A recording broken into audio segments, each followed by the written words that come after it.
Hello, everyone. Good morning and good afternoon, wherever you are in the world. And welcome back to the next episode in the Writers Hub series. I'm your host, Gabriel Garcia. Maybe you know me as the Wandering Scribe and the Wandering Quill. And joining us today is another Wandering Scribe alumni back here on the show. Now, for those who remember this guest, she captivates readers with fast paced sci fi adventures filled with puzzles, mythology, and romance. Her female-led stories explore themes of curiosity, self-discovery, and connection with others. Growing up, she never went anywhere without a book or notebook. And while there wasn't a pivotal moment when she decided to become a writer, writing was, or I should say, writing has always been the inevitable trajectory of her life. From the plays she wrote in elementary school to the poems she composed in high school to the novels she writes today. And she earned her BA in Classics from the University of Virginia with a concentration in ancient Greek and holds an MA in teaching. And she has taught Latin in classrooms for a decade. And her studies have inspired her writings, whether it's through genetically engineered creatures, as she has minored in biology, or Atlantean mythology influenced by ancient Greece. Now she's focused on her family and her writing, and she currently resides in Virginia with her family as well as her dog Mulder, after Special Agent Dog Mulder from the X Files for fans out there. And when she's not writing, sorry, she enjoys spending time in her garden or immersing herself in a book under the shade during the warmer months. And in this episode, viewers and listeners, we're going to be talking about a very special topic, a very special aspect of the writer's journey, one that I am very eager to discuss. And that is, of course, writing and motherhood. And to tell us all about that and more, let's give a huge round of applause to our guest, returning author Erica Rue. Erica, welcome back to the show. Thank you so much for having me again. Awesome, Erica. I'm so excited to have you back here on the show. Now, before we dive into this topic of discussion, is there anything you'd like to share with our viewers and listeners as a little update of what your life has been like, what you've been up to since the last time you were on the show? Yeah. So since the last time I was on, I think I had my first book in this trilogy out, The Goddess Games, and I now Hmm. have book two, The Royal Vow, is going to be available wide, like on Amazon, and that's in January 7th. And so you could pre-order the ebook now if you want. I just finished a Kickstarter. Depending on when this goes up, late pledges may or may not still be open. But yeah, Amazon, you can pre-order the book. Nice. Very, very nice. And viewers and listeners, believe when I tell you, in our first interview that I had with Erica, I learned a lot about her. I learned a lot about her writing. I learned about how she approaches characters and just world building in and of itself. And she, among many others, is a very talented author and one that I cannot wait to finish reading book one, because I do have book one. I just have to finish it in my long TBR list, which I do plan to. I do plan to get to it, viewers and listeners. So just be on the lookout for that.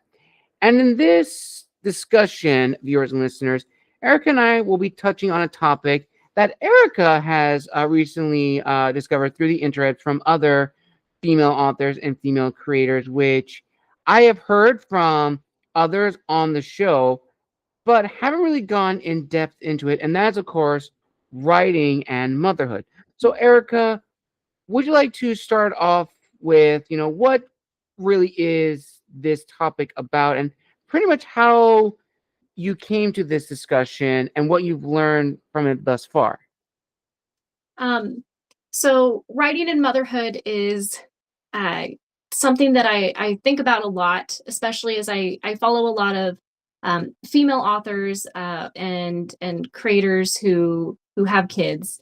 Um, I don't think it's necessarily limited to women, but Hmm. I do see, because I think I follow a lot more female creators and authors. I see it more from that perspective, especially, and that's my own perspective. Um, but the changes that come with motherhood and sort of your creative well. Um, so going into, I guess, my personal experience a little bit. So my youngest child is almost 4 now. So I'm out of that really small young child phase.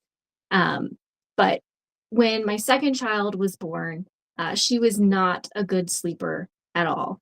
Um, Mm, she she didn't sleep well, I guess decently, I would say, for 18 months. And trying to be creative when you are sleep deprived. I was still working as a teacher at that time.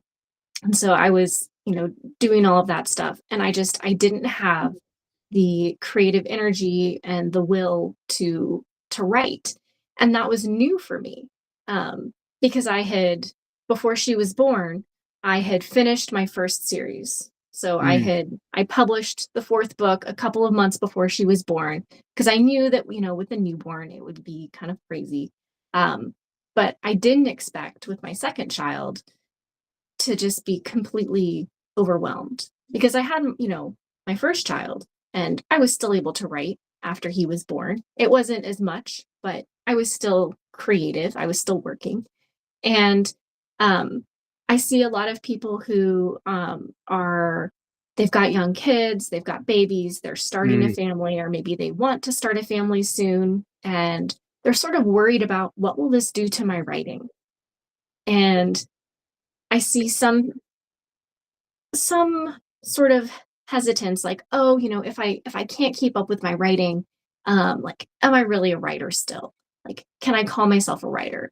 Or this this sort of hope, like, oh, I hope I'll be able to get, this book done while I'm on maternity leave or something like that. And it's certainly possible for people to do this, but I think that it's also okay to sort of have this narrative that if you need to step back and take a break, that's okay too. That's kind of what I did. It wasn't intentional. I didn't sit there and think, I'm going to take a break for 2 years. Uh, what happened was I was just overwhelmed. And I took that time off sort of unintentionally. Um, and I think for a while I was a little upset with myself, but coming out the other side, it's it's okay. I'm still writing, I'm publishing, and I feel like I'm doing better than I was before. So that's kind of what I like, the message that I would give to people who are sort of in that boat of, I have young kids, or I'm about to have young kids. Um, like, how will that affect my writing? You don't know, but it's okay whichever way it goes. Yes, that is absolutely true. And I've had a lot of guests on the show in recent months, especially referring to female authors who have children or had their second child. And they do bring up this discussion of, feeling of little being overwhelmed and taking a step back to reevaluate. And I also like how you said, America, that this sense of feeling this overwhelmness can apply to like families in general who want to have children or have already had kids. And I think it definitely just changed how we approach writing in two aspects, and we'll talk about the first one when it comes to using an example as from a friend of mine, Damien Shillingford, and a few other authors, and that is, of course, when writing about either family relationships in storytelling as well as children in storytelling, that it's definitely a shift in how we approach it. For me, as an author, writing young characters has been a struggle for me, especially my latest book. And talking with other guests on the show about this, for some it comes easier, for others a little bit more difficult. But especially those that are parents and who are mothers, how they approach them is a little bit different in the sense that they have at least an understanding of how children may act or react to Mhm. situations. and also change how, or not so much change, but reevaluate interactions. So for you, Erica, when you wrote, I don't know if you've had children characters or young characters in your books, but when it came to like writing those connections in your stories, did you notice a shift in how you wrote characters before you had your kids and now after? That's a good question because I don't really have a lot of kid characters in my current series. I did have kids in my first series. So the Capos problem, the Capos Chronicles, has kids. And looking back on it, I wrote those before I had children, or at least before my children were of the age of the kids in the book. Mm-hmm. And looking back, I think I would have benefited from spending more time with kids of that age. I think the character is supposed to be about 10 years old, and I think she comes off maybe a little younger than that, which was Mm-hmm. not my intent. So I think if I were writing that now, it would definitely affect uh, how I would write that character. Um, but I think parenthood, along with a lot of things, shifts how we write. Um, I don't know if I can point to something in particular that shifted in the way that I wrote this second trilogy or this next series that I'm working on, but I definitely feel like um, just depending on where I am in life, it changes sort of what I'm getting out of books and what I'm putting into books. And I can't always articulate exactly what that is. But Absolutely. And this actually kind of goes into probably the bigger one that we could probably have a lot of discussion is that leaving behind a legacy uh for children, especially for those that have children. And this actually comes from my good friend Damien Chillingford. He has children, and he actually said in his interview twice that when he was writing his book series I Am King, that the main character was based upon son, and he wanted the book to be seen as an inheritance, a legacy for his children. Do you consider that the same for your books, that hopefully your kids may grow up to want to read this when they're older? I do want my kids to read the books that I've written that are appropriate for them, like at the age that they're appropriate for them. Mm-hmm. Um, so my books are young adult. Um, and I would so my oldest is 7. So we still got some time before we get there. But I don't know if he'd be interested in it. But I something that really appeals to me is I've seen other parents do this with their kids where they get their kids into writing. Sometimes they write books with their kids, or Right. they sit down and they co-create a story. I would absolutely love to do that with my kids if they show interest in it. And I think that's something that's that's really cool that we get to do as authors. We can help our kids create stories that they can then physically hold if we want. Like anybody can do this, but as authors, we've kind of already got some of the experience with it. We know all of the little bits and pieces that you got to put together to get a book, and you can give them real feedback and all of that. Mm-hmm. But I would love to co-create a story with my kids when they're a little older. I think that would be awesome. Nice, very nice. And I think you did hint at something that we could probably discuss, is that, oh, what was it?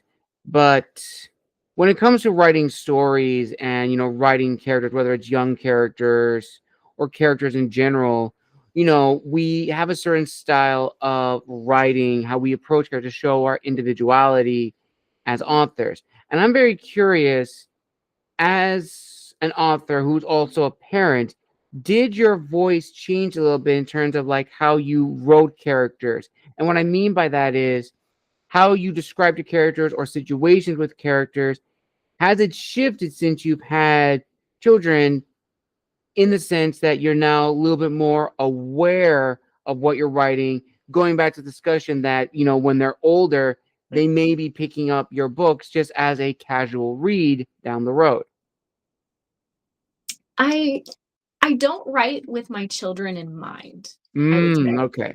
Um, because I'm not the books that I'm writing right now aren't really geared toward them. They're targeted toward a specific audience. So I would say that my voice probably shifted a little bit. Maybe not my voice so much as my focus in writing, uh, plot wise, like pacing wise, when I shifted from just a straight sci-fi sort of story to a romance. Because you're trying to capture and focus on different things. Like with the romance, you're very much focused on the romance and the happily ever after. Um, Right. and so I don't think that I'm writing so much with my children in mind. As like if I wrote now there are absolutely like book ideas I have for writing like children's books or middle grade type books. Whether I'll act on those or not is a whole nother story.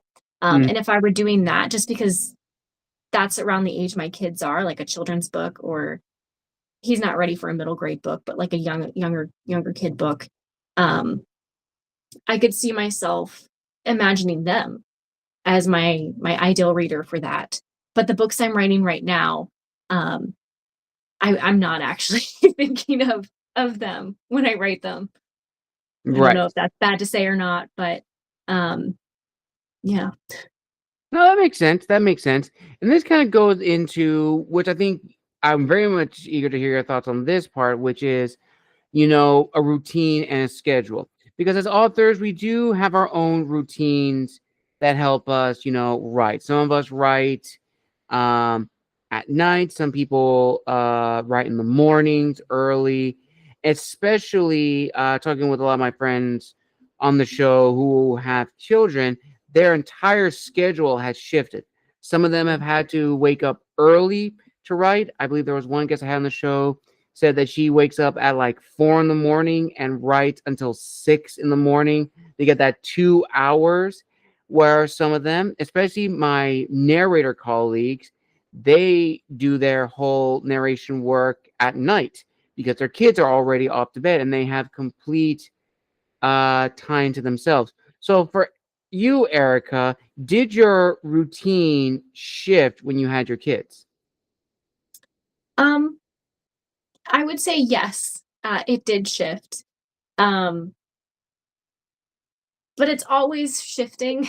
I feel like I wish I was one of those people. I deeply want to be one of those people who can get up and do the same routine every day. I think it would bring me a lot of joy, but I can't get it together to do Same. it.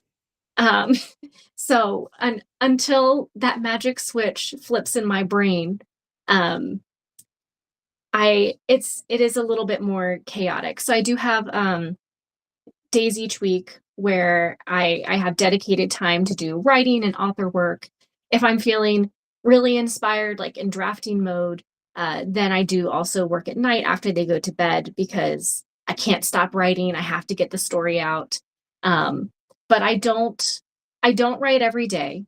Um, I I write when when it's drafting time, and I can usually when I'm in drafting mode, I usually write pretty quickly.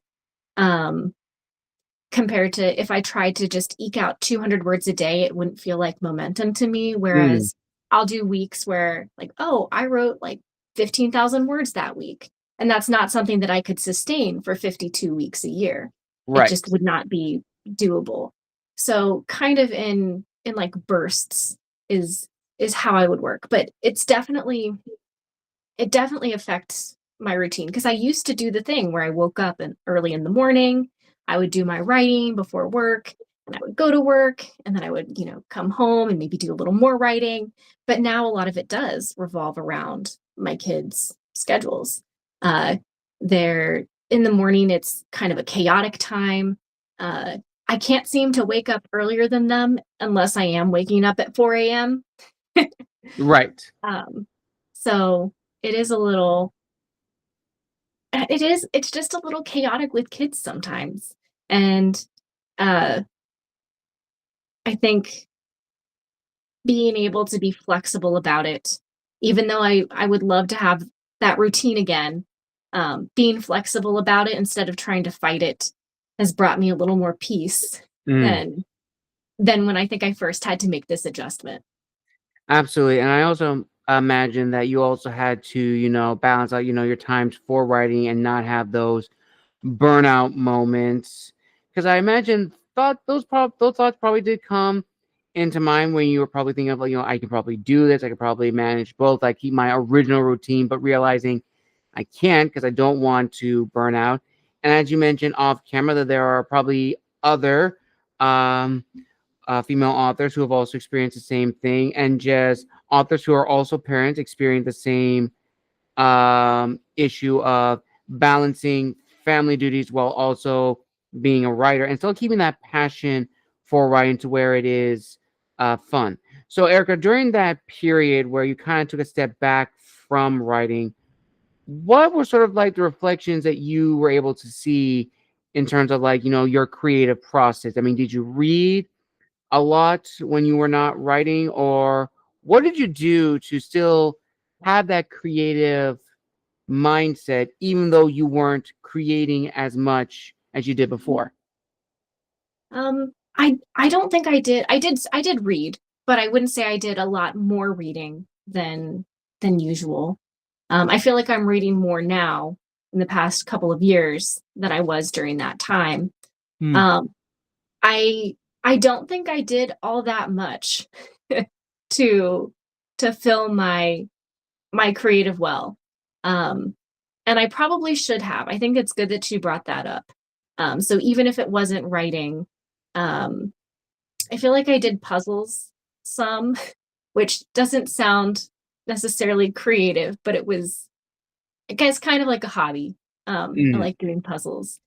And uh, it definitely took a toll not having that creative outlet. Um, mm, but I wasn't in a place where I was able to muster up any creativity.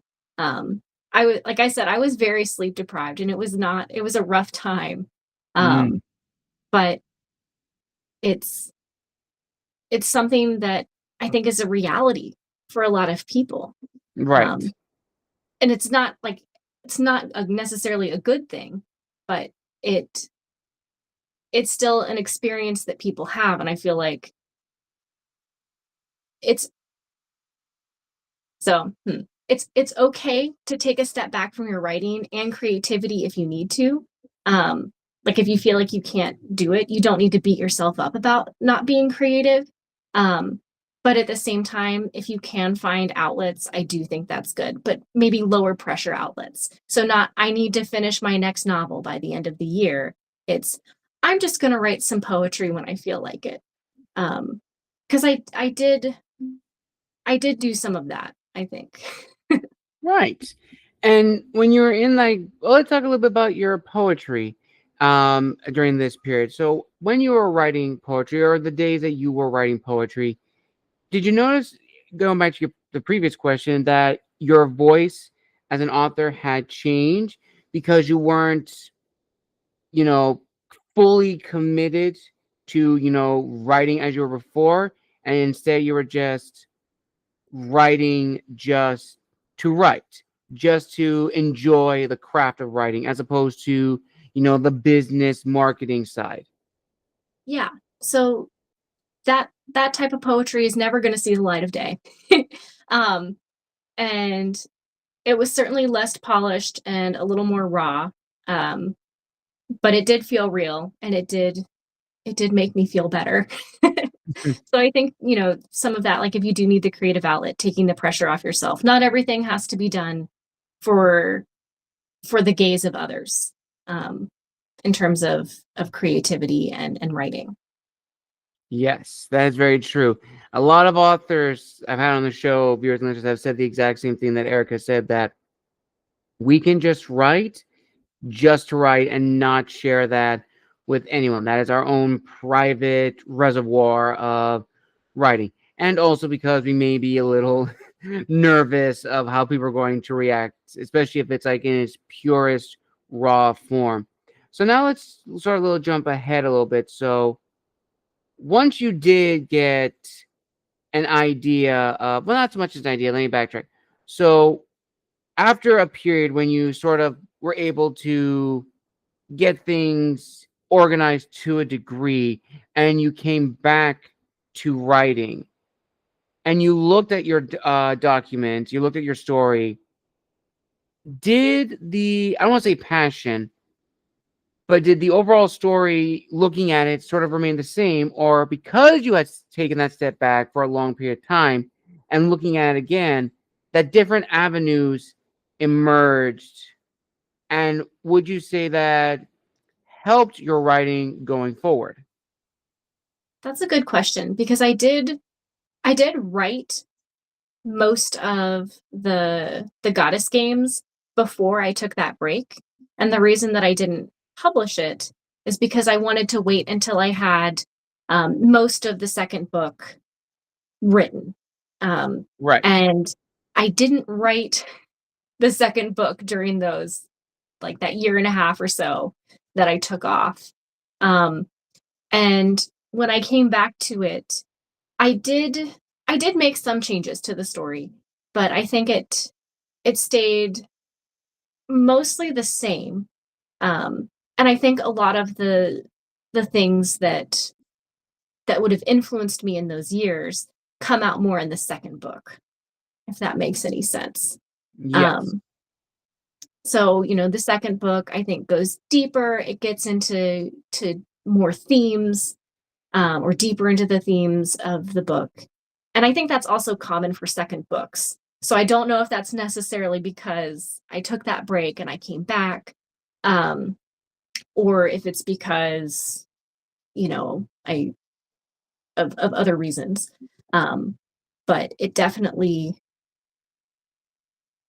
book two definitely I think goes a little deeper. That's the feedback that I've gotten from ARC readers. So Mm, nice. Very nice.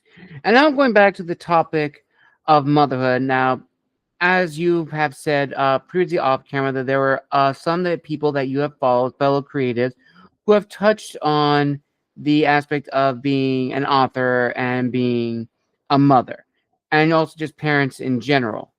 And some of them do highlight one aspect of the argument, but others do not highlight the nitty gritty. And that could be just for personal reasons. They probably don't yeah. want to go full in depth.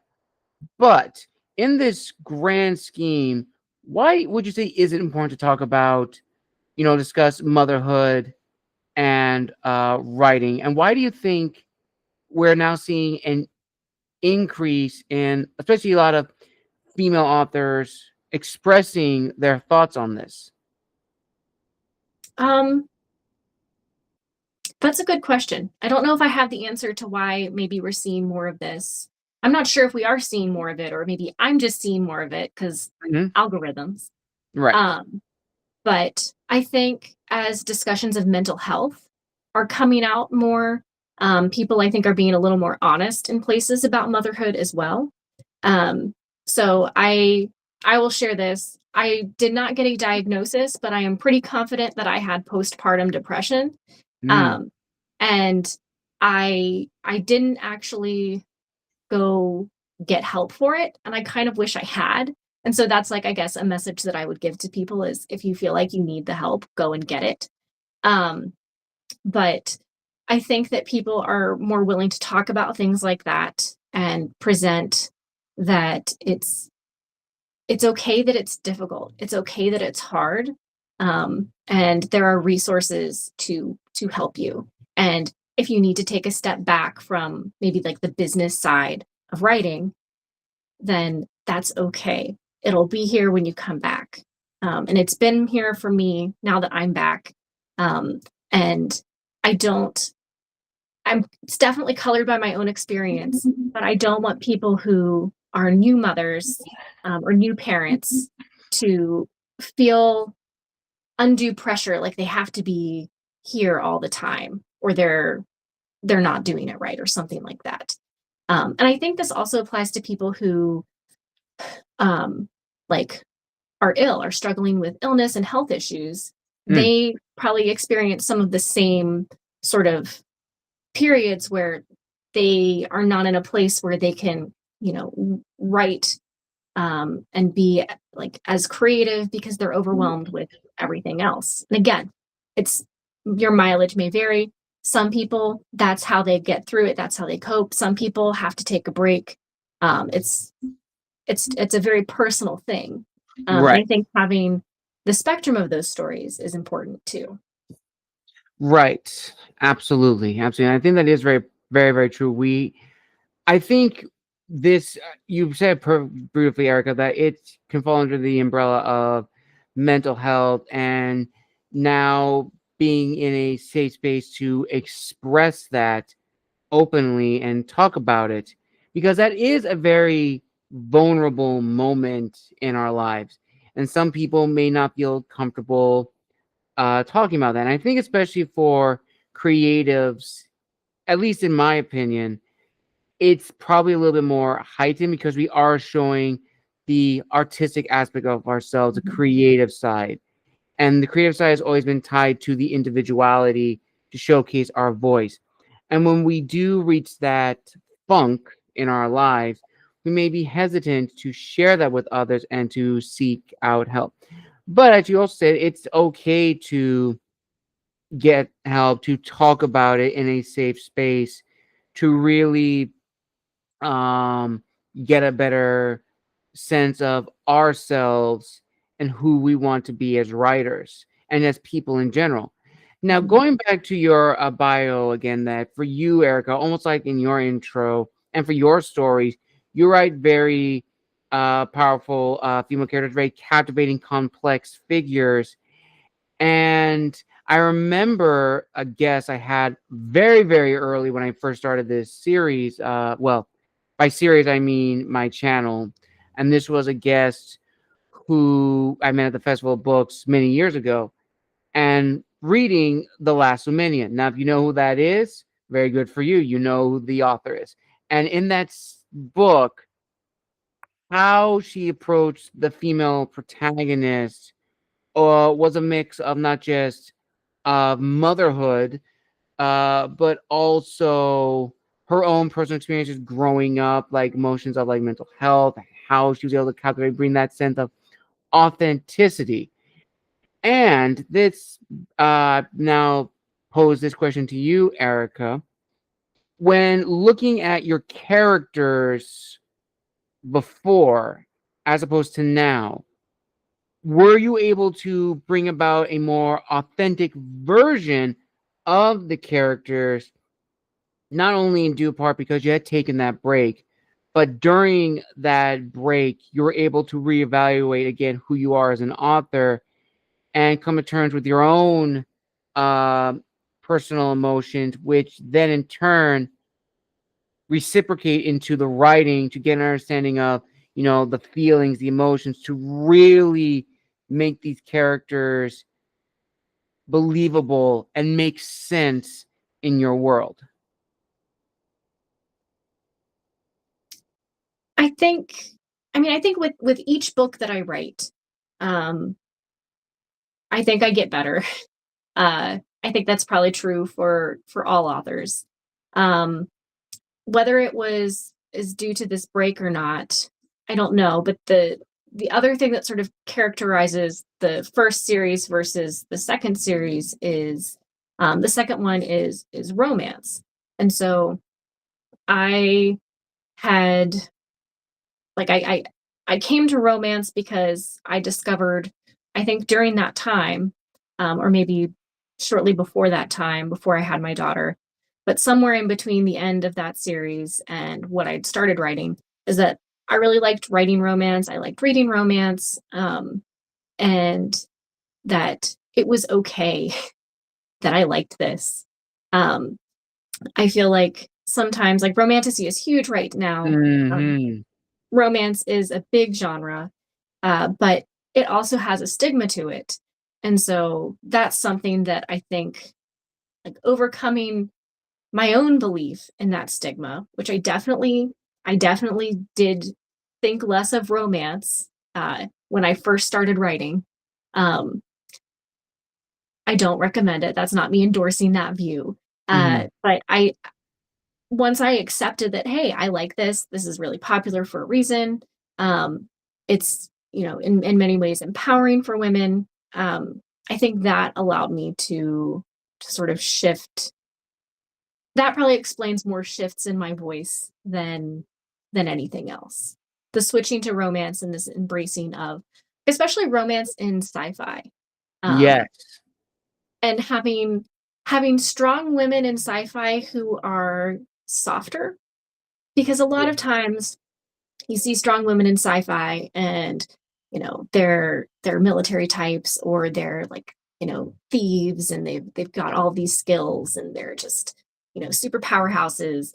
Right. But in my series, like she's just a normal person who cares about other people, who's uncertain about her own abilities until she has this opportunity um to basically be the the earth representative to um to Atlantis, like become the princess or whatever.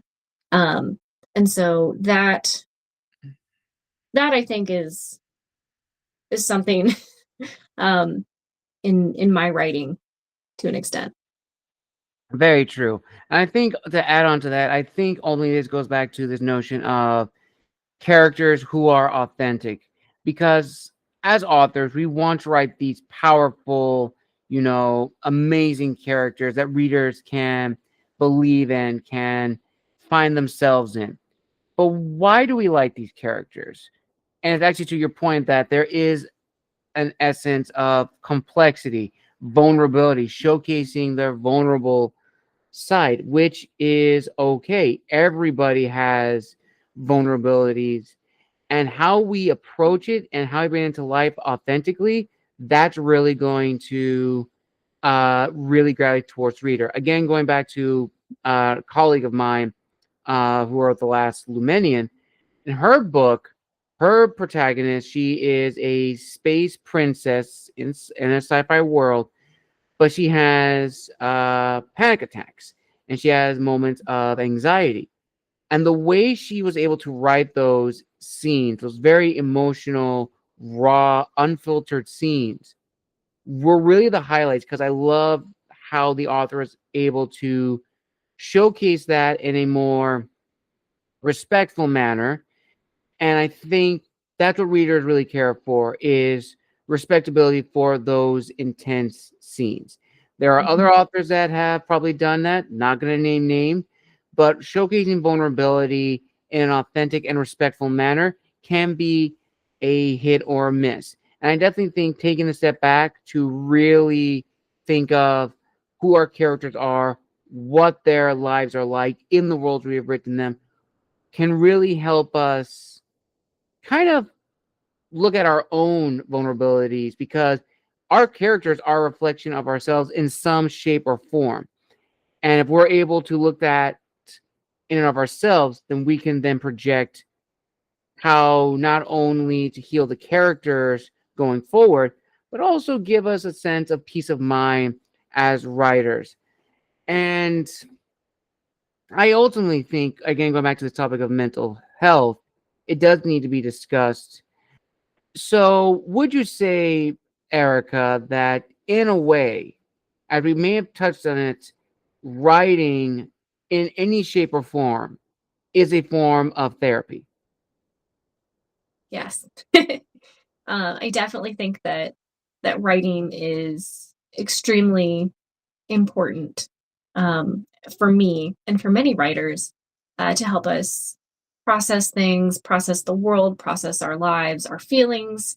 Um, I think it's a great tool, whether that writing is public facing or private. It really doesn't matter, um, because what we're thinking about shows up, whether we want it to or not, a lot of times.